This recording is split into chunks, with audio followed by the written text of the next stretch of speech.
right. Okay. Well, welcome. Thank you for coming to this year's what we call the project competition. In this case, the historic redevelopment plan. Please silence your cell phones. If you are on Zoom, please silence your audio. Also mute your video. The question and answer period will be only for the judges, which will be introduced here in a little bit. We'll have a general question and answer at the end as well. Of course, this is going to happen, but it's for me.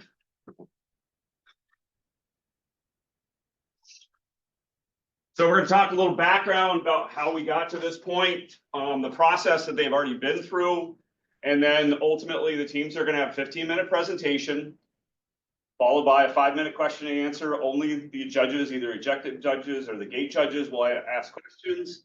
And then at the end, depending on timing, we'll have general questions open up to all the team members, but will not be part of the judging at that point in time. So just the judges in that situation. I'm Roger Woods, teaching professor in the College of Business. I'm referred to as the team champion. I keep them in the box, try to help them out, get them resources, set them up with meetings, things like that. I'm Gabrielle Haskins, so I'm the mentor. I've been the mentor for that competition for a very long time. So I try to support the students. And I think Roger has been very humble because he does drive the team, make sure they do everything, works with them day and night until the end. And then I do the content. So we have to do the rubrics. We have to make sure that everything is updated with the PMI standards. This one is the 7. There's one coming up this year. So that's my role of doing all of that stuff. And I'm also the CEO and president of Project Executive LLC, which is my consulting company. So we're going to talk about what's new. So some of you, maybe a few of you, might know a little bit about the old situation. And then we're going to go all the way down to the actual presentations when we'll get to hear from the teams as well. Yeah. So we wanted to get this project competition, which is more than just a competition, because it's really, if you look at this, it's really an opportunity for the students to develop their skills.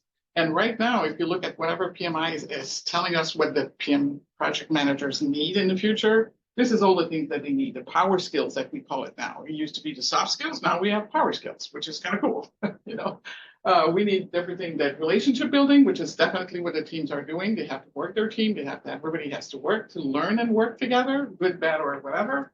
They also have to do collaboration, leadership, strategic thinking. They have to think about this because Roger does give them the boundaries and the framework, but they have to make their own choice. They have to decide what choice they're going to make and why, and they have to be able to justify that choice in a logistical way. You also have to do creative problem solving. There's going to be all kinds of stuff that happens that we're not expected. And commercial awareness needed for effective project management today. So they need to know what kind of environment are we working in. This time is construction. It's not necessarily their area, but they need to know about that. And we are committed to conducting this in collaboration with PMI, and we're working with the academic and the education foundation. So we're going beyond the chapter because it was a little bit more limited. And those two will allow us to get access to the academic institutions. So all the schools that are accredited to teach project management for PMI worldwide will have access to our information. And we're video recording today because I'm going to be presenting a webinar on projectmanagement.com, and I'll send you the link that will present this chapter and this section of us trying to do the competition and share it with the rest of the world. Again, our vision, we really want to make sure that PMI standards, up-to-date standards, because that was one of the challenges that we have to face with doing this. Those things change every 4 years. So there's no reason for us to use the standard that was there 10 years ago. Some people don't want to evolve, but we want the students to get the best of whatever is here, and having them to know also transfer the knowledge and the tools that are really necessary for the project management. Project management world has evolved so much in the last 20 years. It's not exactly what it used to be. Before that, you manage the schedule, you manage the tools, you were fine. Today, you have to manage the stakeholders, you have to manage the environment, you have to manage a lot of things. You need all those skills. And then again, we want to network with other schools. I think the teams at MTU has been absolutely amazing. I've been here for a very long time. You guys are hardworking, you're doing good, but we want you to compete with other people so that you can feel a little bit of the challenge, but learn also from that. And then have more creative Oops, I guess I'm not going fast enough. But anyway, I think you get the point. It's networking with a lot of people, getting more challenging situation and learning experience. There you go. So we have three groups of people. I'll go ahead and do this one. Yeah. The students, you'll see what they're doing in project. PMI, by the way, is Project Management Institute. I don't think we define that up front. We're too used to this as a thing that we usually do. Exactly. They get to really work with stakeholders. We have some in the room here that they've worked with, they've talked to, that are actual people that do this. That's their job. Mentors. So Gabrielle, as the mentor, knows the project management body of knowledge, is a PMI certified project management professional, which requires at least 3 years of project management experience plus an exam, 4 years. Yeah. So they know project management. They end up providing that sort of technical background piece. And then we have judges, which we'll introduce here momentarily. Because in this case, 3 PMP certified judges, and then 5 what we call executive judges that have not seen any of this. Whereas the 3 gate judges that will introduce themselves here momentarily actually judge them on the 3 initial gates. And then when we talk about the 4th gate, it'll be the presentation today. So I'll go ahead and have them introduce themselves, unmute, say hello, undo your video if you get a chance. We'll start with the top left. I can go ahead, Roger. This is Okay. Vinod. Okay, go ahead. Go ahead. Yep. Hello, everyone. I'm just waving my hand in case you're trying to figure out who I am. I'm PMP certified. I've been certified since 2009, so almost 15 plus years in the project management experience. As a program manager, I have worked with several large corporations, including State of Michigan, the Treasury. So I have worked as a contract project manager. I, at this time, also own my business, which is consulting in the project management. I also teach PMP certification classes as well. So I'll keep it short and yep. Yep. Tim? Hey, good evening, everyone. Tim Spear, Controls Project Engineer for Dematic North America. I work out of our Amazon business unit, where I'm the Controls Engineering Program Lead for our 4 2026 ARS sites. Also a fellow Michigan Tech graduate, 2017 with Engineering Management. It's been super exciting to support future graduates in this program. Jags?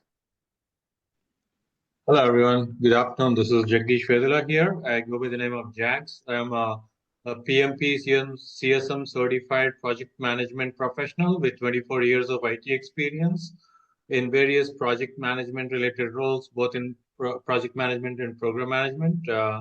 Currently working with ConocoPhillips and I've executed projects both in waterfall and agile execution methodologies. All right, moving down to the next line. Ripo? Hey everyone, this is Rapol. I'm a partner with Deloitte Canada. I am part of our infrastructure and real estate advisory. I do work across project management. I've done IT transformations. I've done construction project management engagements.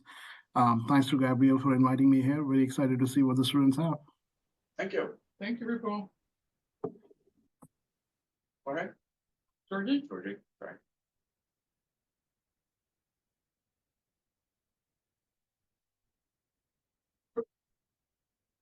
Ray?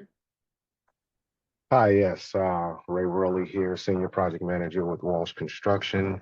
I've been with the company around about 20 years, graduate of Michigan State University.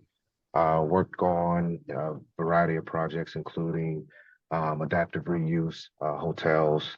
Just finished up a 24-story adaptive reuse affordable housing building in downtown Chicago.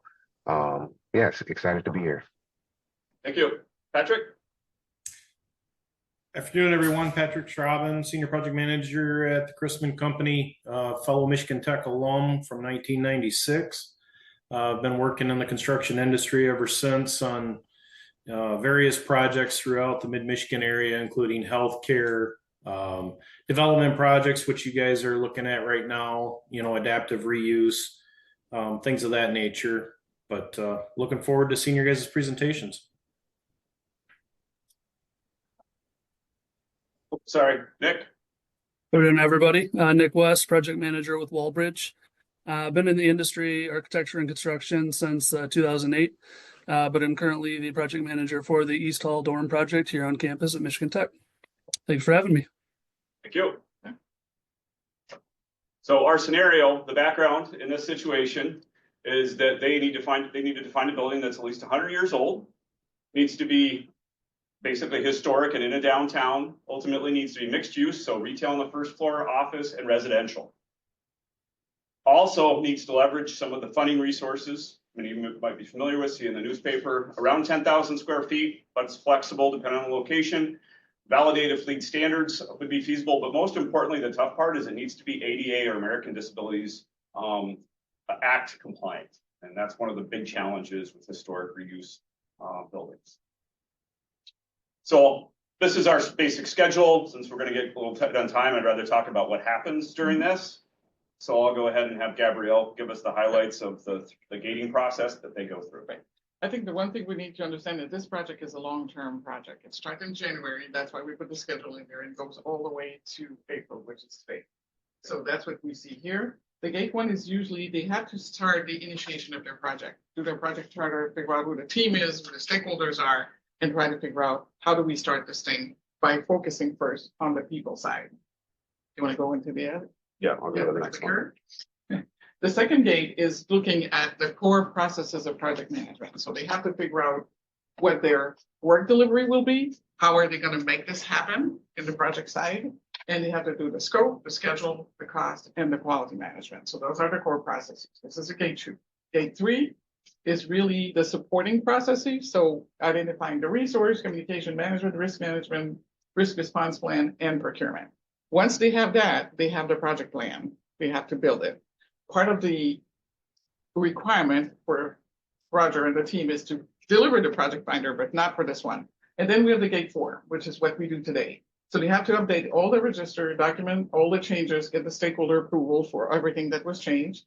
And then they have to do all the core process group, the support process group, and all that kind of stuff to do the project binder. And today is the presentation. So their role today is to present the team, who is doing what inside that team. They also have to update the stakeholder information for the final judges because those final judges did not see the first 3 gates. So they might have to anticipate what the question could be. And as you can see, we had a really good array of very subject matter expert with a lot of experience. So we think it's going to learn a lot from that. And then you have to prepare for the delivery day. And believe me, they've been practicing. So we hope they're going to be really up and running and doing absolutely great today.